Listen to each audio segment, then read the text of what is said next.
So, but I think you're inadvertently making a couple good points here that lead back to Mark's question. Like, where do you start with having people figure out how to do what we do or what they want to do or whatever? It goes back to project management too, where a well-defined scope. So Right. whether I call it a business plan or a goal That's or scope. we call it scope, it's really the same thing. And Okay, hey guys, it's Cowboy Mark back with a new guest in episode 7, and this is a man that I've known for a long time. Geez, I can't even remember the year that we met. I think it was back in 2008, and yeah, a man that I've known for a long time as a professional colleague and friend. And we've gone through a lot, and he's gone on to do other things, and they've turned out to be very good. So, John, why don't you go ahead and introduce yourself? I'm John Frazier. I am the owner of Polaris Travel Experts in Columbus, Ohio. I spent 20 years working in technology. That's where Bill and I met and decided I wanted to do something fun for the last 20 years of my career. But most importantly, I wanted to do something where I was helping people for the last 20 years of my career. And here I am, living the dream. Met Mr. Cowboy during that process. Yes. Yeah. And I admit it. And I still admit it. So that's even a bigger bonus. It was an odd thing. I didn't know at the time. I found out later. Back in, I think it was 2008. Back in 2008, I mean, the company that John was with and I was contracting with, I think it was about $9 billion a year, something like that. And somebody later told me, it's like, dude, how did you end up here? It's like, you're the only contract project manager this company has, right? but what they called project managers inside the company, they just weren't really project managers. They were paper shufflers. I mean, they didn't really get those jobs done the way someone on the ground would. I mean, I don't know. You want to start there, John? I mean, you want to talk about how that went in a corporate environment? So I think that was short. I don't want to mention the company because if we say anything bad about them, Sure. I Yeah. want to protect the innocent. But it was a value-added reseller, and we were doing contract work for very large companies. And we brought you in. I can't remember the exact project, but my team of project managers that I was managing at that time, we just didn't have the bandwidth to take on that project. And so when you went into that company, because we also knew that it was going to be kind of a mess, so we needed somebody who was experienced. And yeah, so that company would push back, and they didn't really want to fall into solid professional project management methodologies or even they didn't even want to have processes, which makes it very difficult when you're trying to install a system or something that revolves around processes. So yeah, you definitely had your work cut out for you on that one. Yeah, I recall the first two projects they put me on. I went out and I sat down, with a very basic gap analysis approach, and they'd been dealing with salespeople the whole time, and they bought a bunch of stuff, and I'm like, just tell me what you're trying to get done here. I mean, if I'm going to get it done, tell me what you're trying to get done here. And they told me, and it turned out that they were lacking. And the first two projects, I doubled the size of it within 72 hours each time.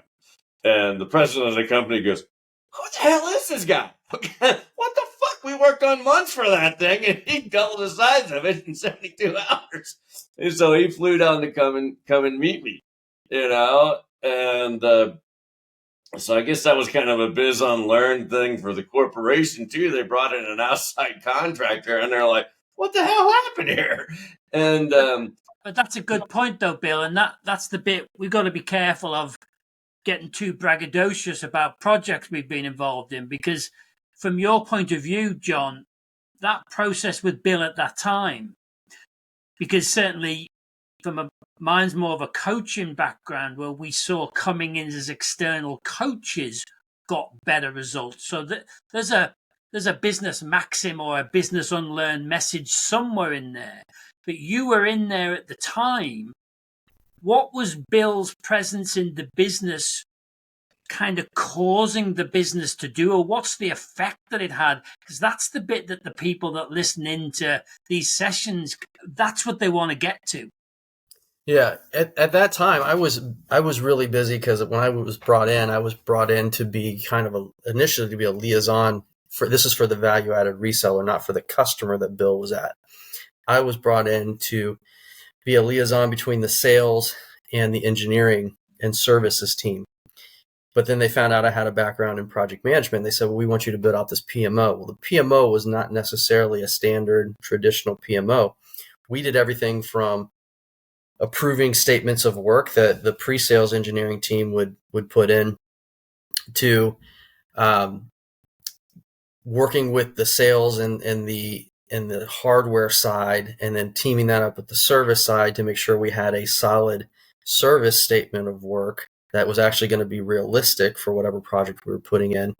And so I was busy managing that. I wasn't as hands-on. So that's why I brought in Bill, because Bill was very experienced and I didn't need to babysit him. I was busy trying to do change management myself. So I wasn't as familiar with the details day in. I got kind of summaries, and you got to remember this was over 15 years ago. So the details for me are a little fuzzy because a lot's happened since then. So I'm not sure I can really talk about all of the went on that specific project because I don't really remember. And I wasn't really hands-on day to day with it to really do a full-blown analysis.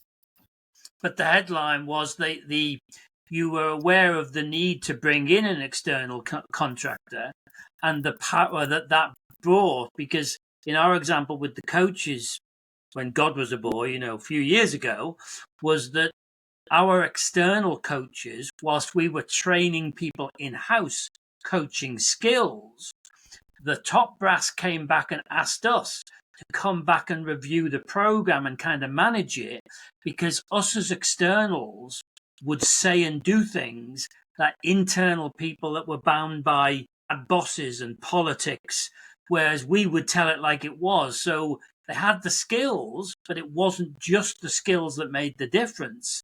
It was the ability to have people that could operate outside the hierarchy, I guess, is what the contractor, particularly experienced guys from Bill's background, as we were at the time. So that's a big, because you mentioned it before, that's one of your unlearns, business BS, corporate, whatever we call it. So, that was, as you've changed industries, and as you said in the lead-in, so tell us about that, about what you have had to either leave behind, or is it a BizUnLearned, or you kind of, when you put your mind to it, we were talking before we came on air, you've seen better ways than you kind of got stuck into in all those corporate SHIT, as we'd say in the UK, being much more delicate than Uncle Bill is on his language. But what tell us about that, the whole corporate pressure thing, and then the language that dominates the culture that you have sort of seen differently. Yeah, so it has been a journey, because when I first changed industries and changed careers, that's a big move, and it's not like I just kind of nudged over to a similar lane. I completely went a different direction. I went from a 20-year career in IT where we did everything from building out data centers to doing large-scale voice over IP installations and disaster recovery, to selling travel, to selling vacations. That in itself is a little bit of a culture shock right there. Mm-hmm. But when I did it, I actually purchased a franchise with a very well-known brand that everyone would recognize. And they had a sub-company that specialized in cruises. So that was cruises was in our name. And the nice thing about that is there was some benefit to being, I was still part of a big corporation, but it was run more like a family oriented business. And when I first came into it, so that was great because there was still structure that you get with large corporations, which some structure is not bad. It gave me an opportunity to learn the industry by having kind of that business in a box, but it also, the brand name gave me an opportunity to build a huge network. So there were still some benefits to being part of that corporate. However, I was able to function being a franchise owner pretty much on my own. Now, there were brand standards and there were some other things that I had to follow, which eventually was a big reason why I went completely on my own. And so I'll kind of talk through that transition a little bit as well. So getting established, it was useful to have that. And then there were things like, well, I want my website to be able to handle groups. And the website we were being provided by the corporation couldn't do that. So I would have to go outside of their solutions, which I was paying a lot of money for through franchise fees to kind of supplement the technology. And that's some of my background that I brought over, that 20 years of technology couldn't completely get drummed out of me. So part of what I had to, I'd say, unlearn is I don't want to play inside of this box. I want to be able to do some of these other things that are more creative. And so, I don't want to live by the strict corporate standard. We have our blinders on and there's no other way but our way to do this. You have to have a retail location. Well, that's really expensive and nobody comes into it. People are buying most of their travel online nowadays.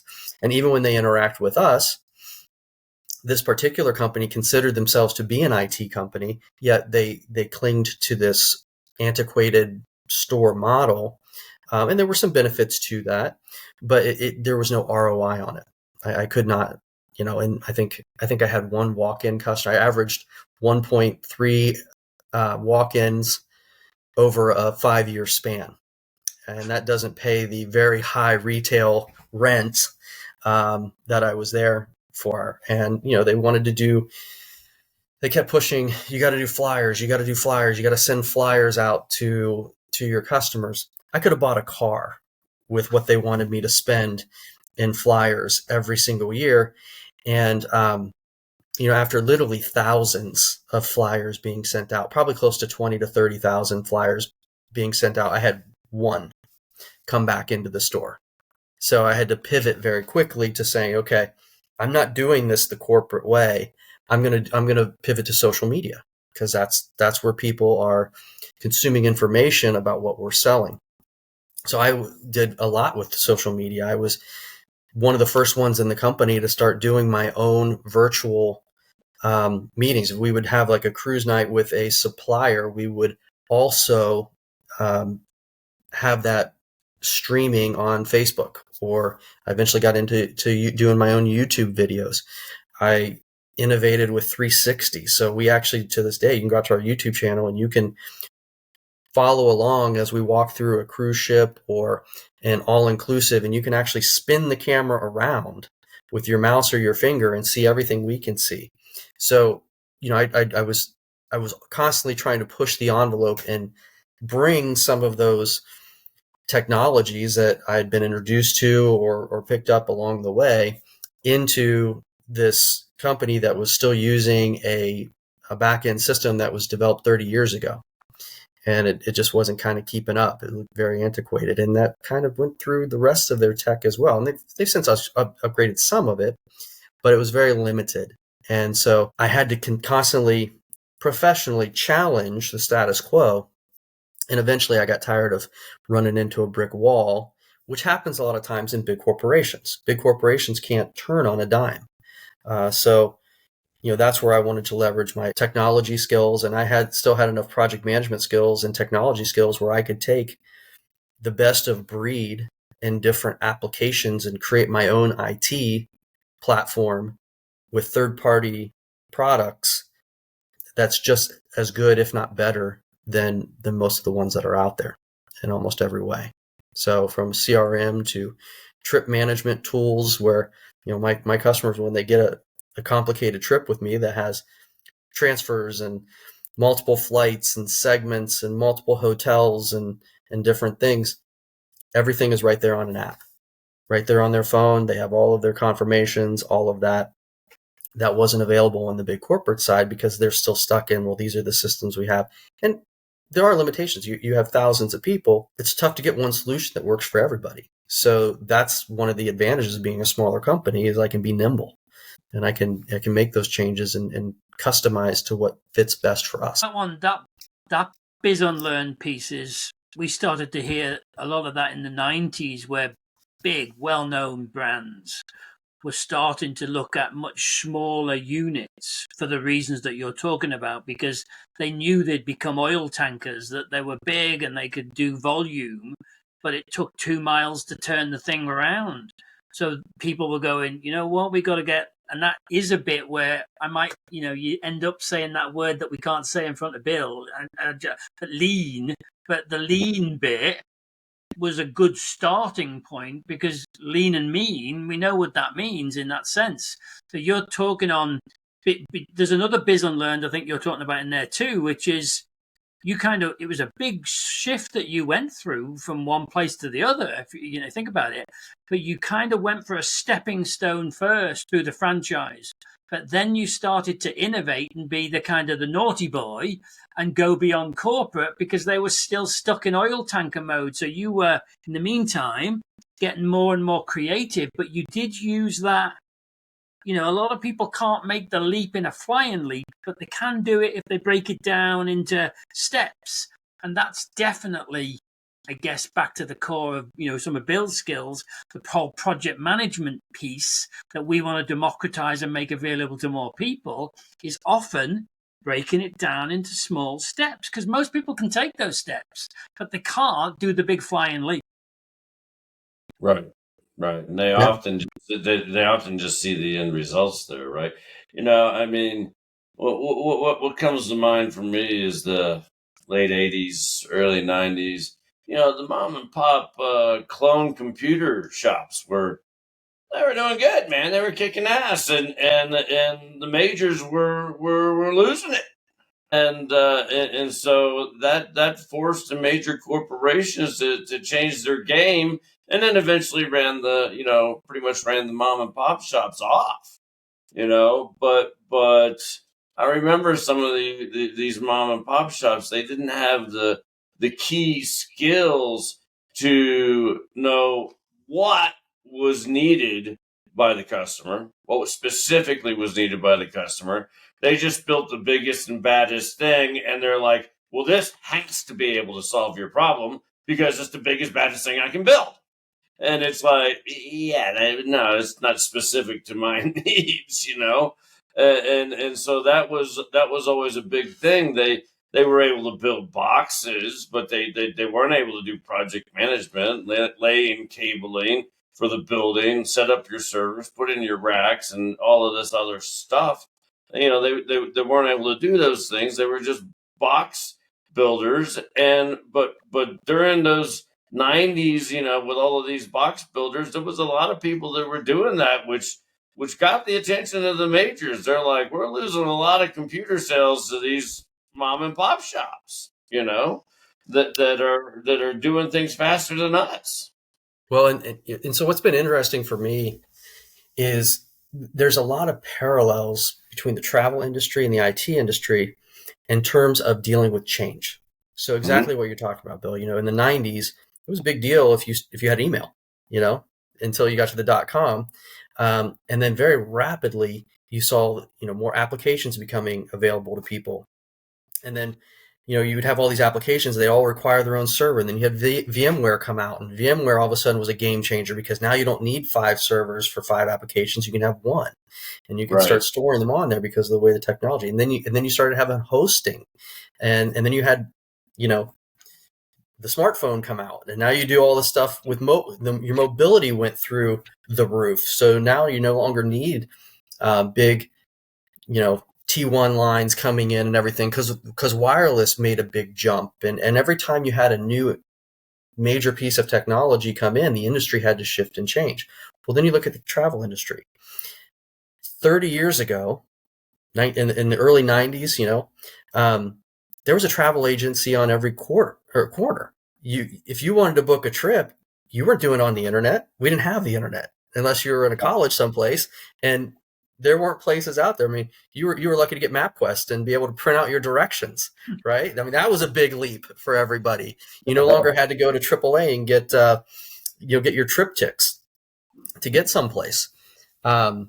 So you had that, and then all of a sudden you started having companies like Expedia and all the other ones now, Kayak and all the other ones that are out there now. I can't remember the early ones, but they started coming on, and now all of a sudden, if you didn't have a website for your travel business and you didn't adapt, then you started seeing these agencies just kind of drop off. Well, then you had another surge where you had all kinds of other challenges with global issues going on. You had 9/11 that shut down travel for things. You had pandemics in there that have shut down, even before COVID came and it shut down the industry.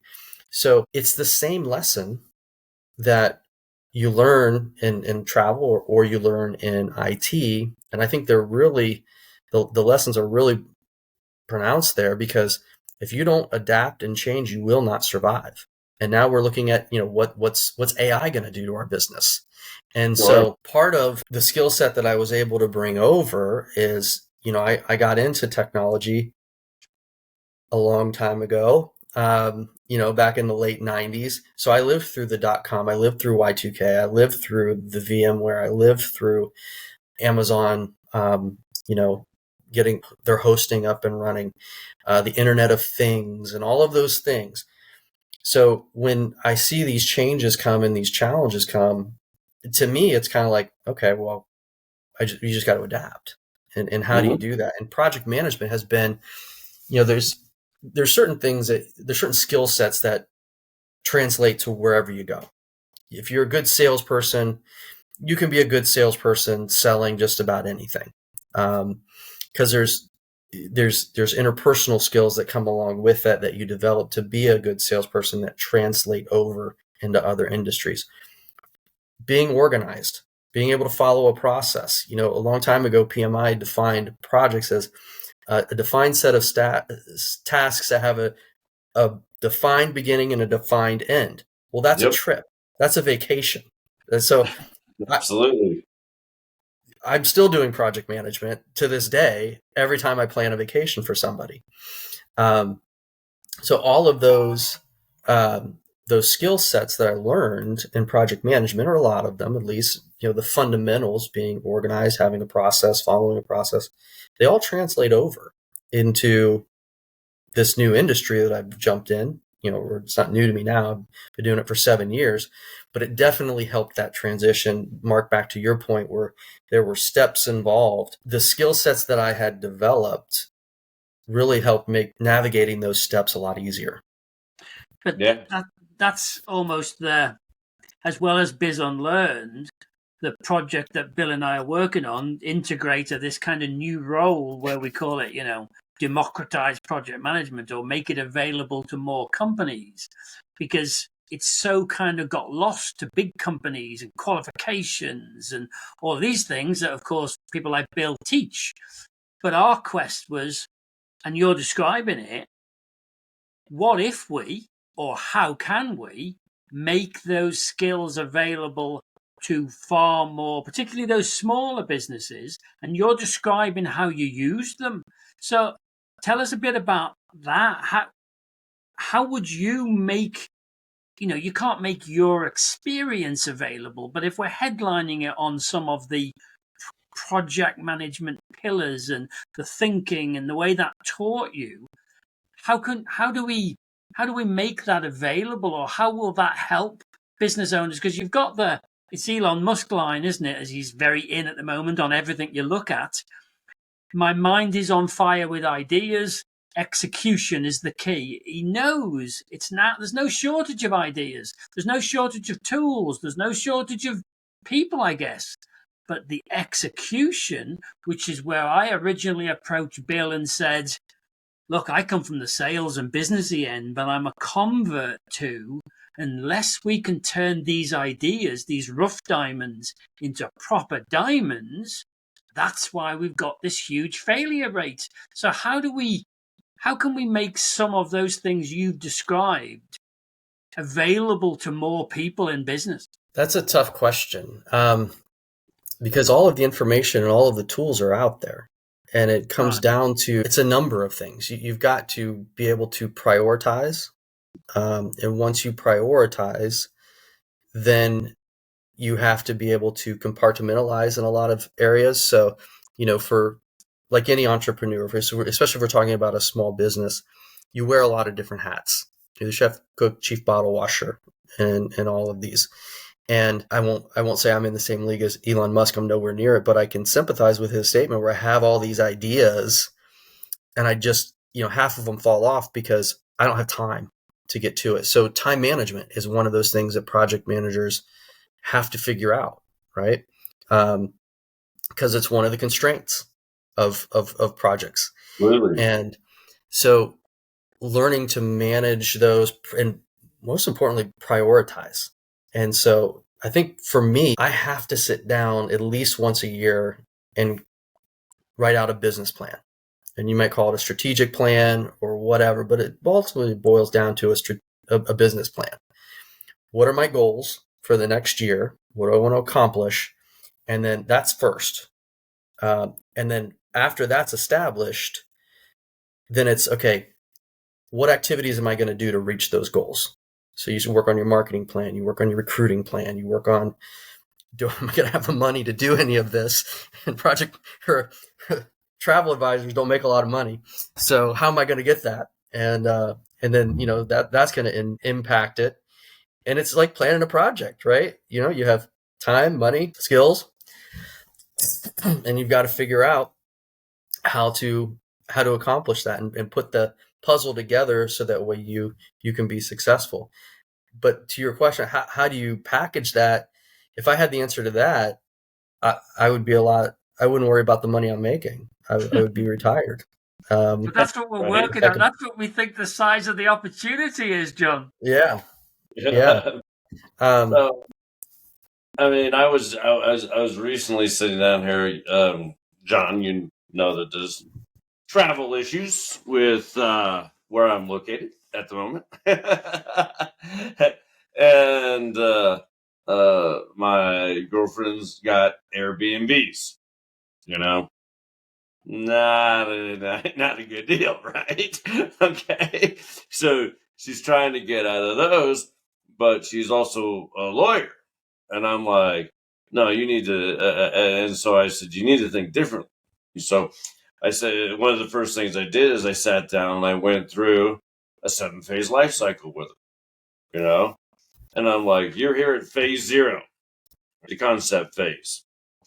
And what you need to think about is when I wrote my book, Insane in Ukraine, I started writing it in 2014. Less than 0.5% of Americans had ever lived in another country. Now there's over 3% living in another country.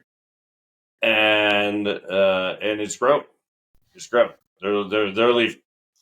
And I said, and this country has always been in the top 5 for expats. I'm like, as a lawyer, you need to be thinking about everything that they need, the travel that they need, moving their stuff. I got a guy for that. What are they going to do for health insurance? They're going to need an accountant to file their taxes. They're going to need this stuff to get their residency and citizenship. They're going to need this. They're going to need this. They're going to need this.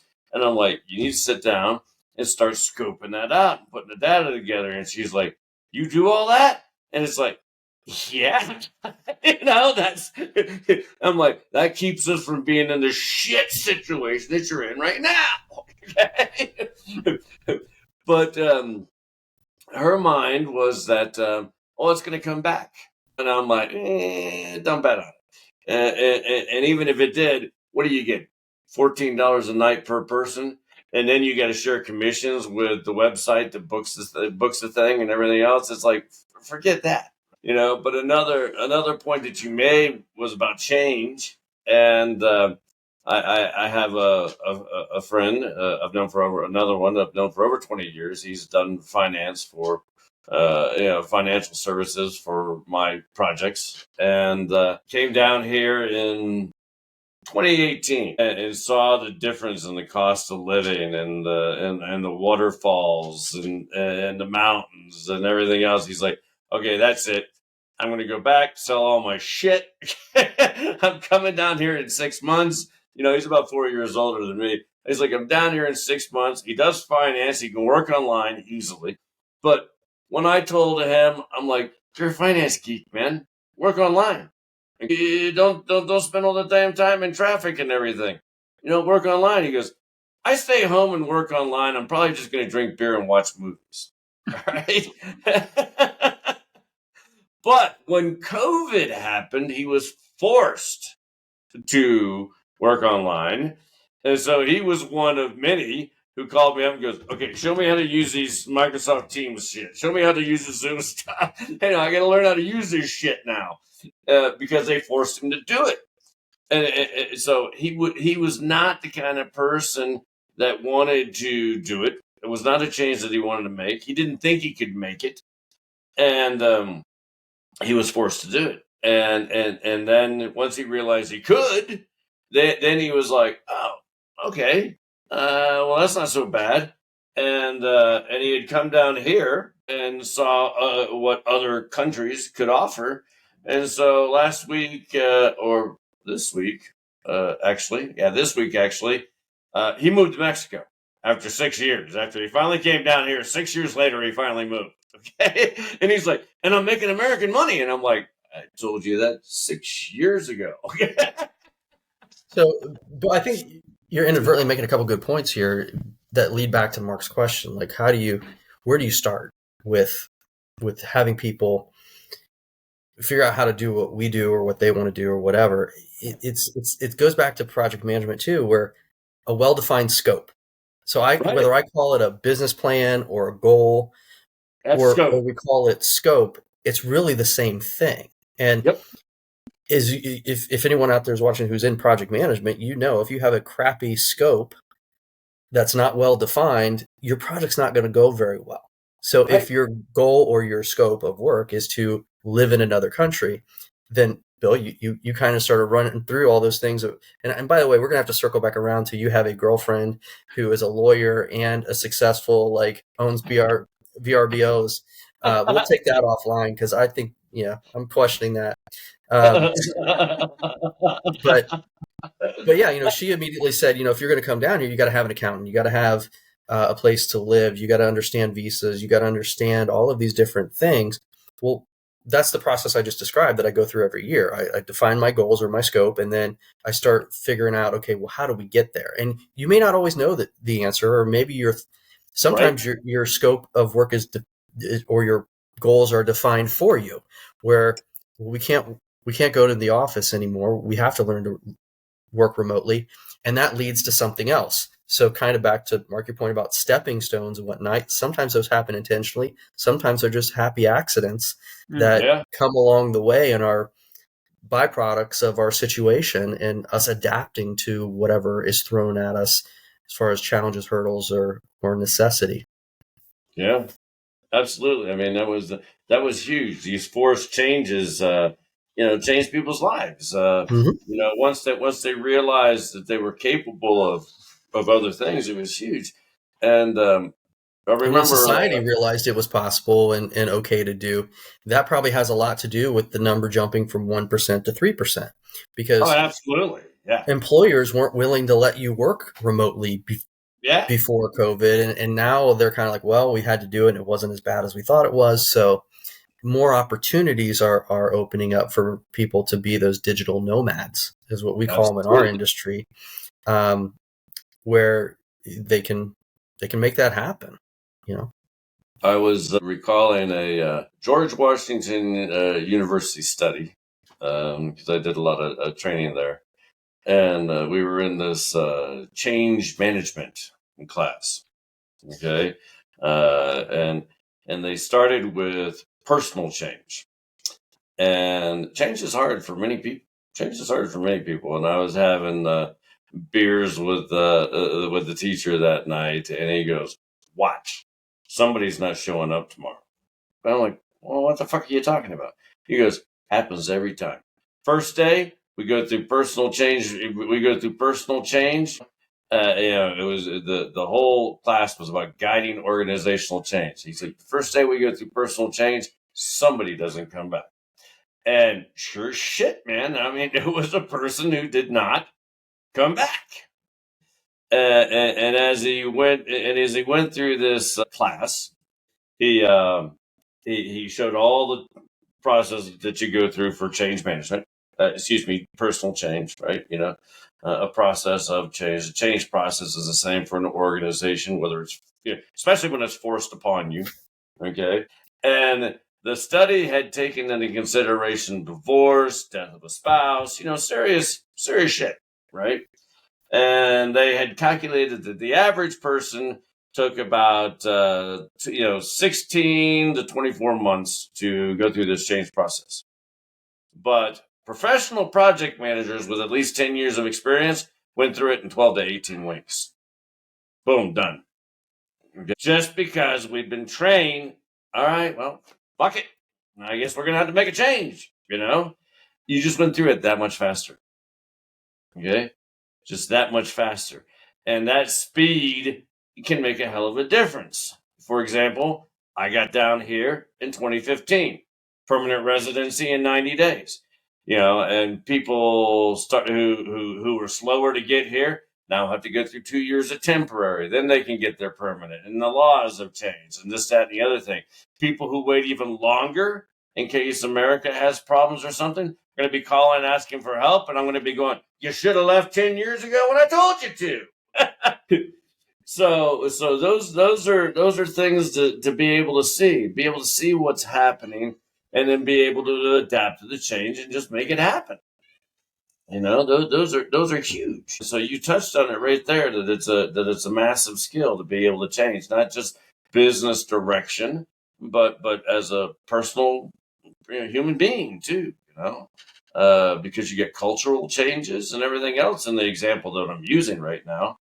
And finally, after 6 years, this guy was like, "Hey, I'm out of here. I can do this now." But it took him 6 years to figure out that he could do that. So, Bill, but on that, and from what John was saying earlier, we know, from a shrink point of view, human beings are taught to avoid change. That's kind of hardwired into us. So that's all the stuff about how you make change palatable for people so they can make those steps. The piece that's come out quite clearly from you, John, today is you kind of use, I guess the world might call it organization, from the stuff that you've learned, the scoping, the breaking it down, and you prioritize. Because, if you read the studies, 87% of CEOs value the ability to set and keep priorities as the number one skill, because everything's changing, particularly further levels up you go in a business. And there's a book that I'm looking at here, and because I've worked with a lot of Americans over the years, I always used to look for English content if I could, particularly for English audiences, but just as a bit different, and because it was, just not there in the same quantity. And they're all entrepreneurs. They're all super high-level British entrepreneurs. And they did the exercise on what have they got in common was the challenge. And the long and the short is they've got nothing in common. Personally, they're every color, every background, every age group. There is nothing in common. There's not a correlation between introverts and extroverts. There is nothing. The only thing that they could get in their little avatar of the 14 was they all said their version of, "I realized I had to get organized because if I didn't, I couldn't achieve my goals." Mm-hmm. And that for me almost it, because I've been around English project managers before I met Bill, and they don't wear cowboy hats, but they're very good in their way, a bit more English as you'd expect. But it's always been this simplicity of operations versus projects. And it had lots of these simplicities that often I was the one that could go and teach because they found the project managers a bit too corporate wordy, I guess. So you become a great example of this. Take all of that, and then you've taken it into a completely different industry, but almost everything of all that volatility and the changes in the market, almost what you seem to have described today is you use the flexibility to change, but then you go and organize based on what you're going to do in that change. And that, I'm not sure many of the business schools ever teach really the significance of that. And that's your point, Bill, as well, about it goes under the banner of everybody else can change, but I'm not changing. When the reality of it is we have to start there, our habits, our approaches, our methodologies, because then you can go and find project managers and stuff, but you've got to get the you bit right first. And that seems to be, John, the single biggest. I'm sure there's lots of others, but what's come out today is you organize and prioritize so that you can then make sense of the actions that you're taking. Yeah, and it's also an ongoing process. So it requires constant evaluation, and this year's plan may not look like next year's plan. Right. I mean, COVID, that created a new situation. You were forced to change. I'm done. And that's the whole improvise, adapt, overcome thing. But it doesn't mean that you don't do it with a plan. It doesn't mean you don't do it with a plan. You sit down, have a beer, and say, all right, shit, what's the next move here, right? It is amazing how much alcohol does help. Yes. Especially with the creative side. Well, yeah. in Britain, we make good with our little cups of tea for the most part. We get our little tea ceremonies. He has his beer. I'll have my wine later. I drink tea. It just tastes like Long Island. That's all. Yeah, right. Yes, the Long Island one. Yeah. So it's that moment where the Englishman wears his hat, which looks so uncool. It's unbelievable. Him, with his bloody thing like this. That means, guys, and people watching, that means we've got 5 minutes to kind of do the wrap up of, what have we learned for people? What are the key?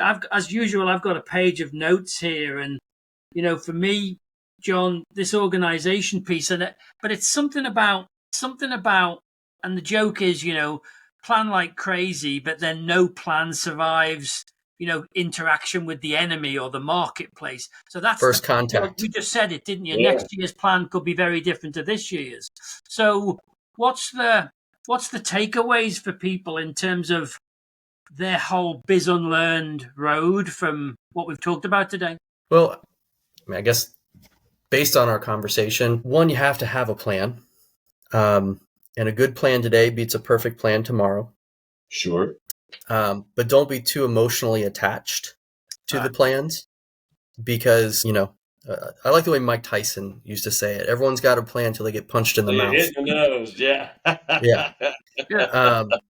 And it's true. And if you have a plan and you start out and you have to make changes to that plan, that doesn't equal failure. It doesn't mean it was a bad plan. It just means it needs work, and that should be an ongoing thing. There's key fundamental skill sets that you probably have today that you haven't thought about those skill sets being transferable. It could be basic things. Customer service is a fundamental skill set that can be learned and can be applied to multiple areas. So if you're looking to make a change, if you're a project manager and you want to get into travel, give me a call, because I'm always looking for people. And I know project managers have good organizational skills. But yeah, take an evaluation of what you're good at, what you can do, where you have experience, and don't be disheartened if you feel like you're not in the place you should be. If you don't love what you do day in, day out, you can always make a change. You don't have to do it overnight. There's ways you can do it. You can ease into it. We talked about having stepping stones and things like that, but that all starts with a plan. Yeah, absolutely. And see, That's why I've always been like, it's on my site. Project management is a way to address life, not just because everything's about execution, getting something done. And the last time I got back here on one-way tickets with nothing going on, And I mean, and I had left Ukraine going, shit. Now what the hell do I do, right? And I mean, And I'm you have an literally alleged lawyer, property owner girlfriend now. So right. Yeah. He's got responsibilities now, With hasn't the he? Department of Justice. And so, and I was literally sitting there with a beer at the airport in 2016. The taxi driver's like, "Hey, man, can I take you somewhere?" And I'm like, "Yeah, give me a minute. I don't know where." And I'm like, "Okay." I'm like, "I remember this guy. Got an airport hotel. Go there, sit down, have a beer, regroup." you know, and and you start putting it together, and so and that's what a lot of people doesn't understand. We have rigid project management, but it doesn't mean it can't be agile. It just means to do the damn work. And so, John, I mean, so everyone can find you at Polaris. I mean, because I'll have your links down below. That way we've got that covered. And Mark, what's your takeaway for today? I'm going to remember John as the man with the plan that then The can man change with the it. plan. There you go. That he can then, the man with the plan, but he then can change it. Absolutely. Lots of people got a plan, then they get all pissy when it goes wrong. The key, you've got to do the planning, but you've even more so got to be able to adapt the plan. Yep. I think that's our takeaway from today, isn't it? Thank you very much for your time, John. Terrific talking to you again. thanks for having me on, guys. This was fun. No problem. Everybody, you remember, like, comment, and share. We love to love, and we will see you all soon.